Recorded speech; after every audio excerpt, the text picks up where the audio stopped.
స్వతంత్ర భారతదేశంలో రాహుల్ గాంధీ గారి ఆశయాన్ని ఆచరణలోకి పెట్టిన ఘనత రేవంత్ రెడ్డి గారిది.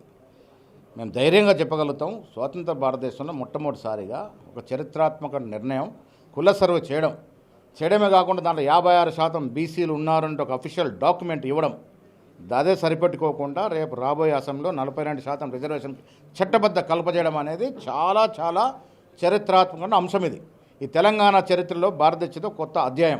రాహుల్ గాంధీ గారి కళ పరిపూర్ణంగా సాకారమయ్యే వేళ తెలంగాణలో వచ్చింది. నేను బీజేపీ నాయకులకు సూటిగా సవాల్ విసురుతూ ఉన్నా. బండి సంజయ్ గారు బీసీ బిడ్డగా ఉన్నారు, కేంద్ర మంత్రివర్గంలో ఉన్నారు.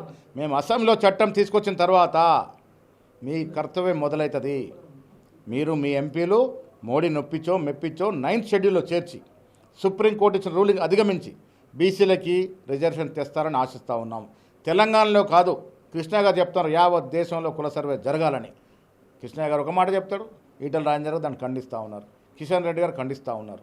ఇది మీరు బీసీల పట్ల మీకున్న చిత్తశుద్ధి.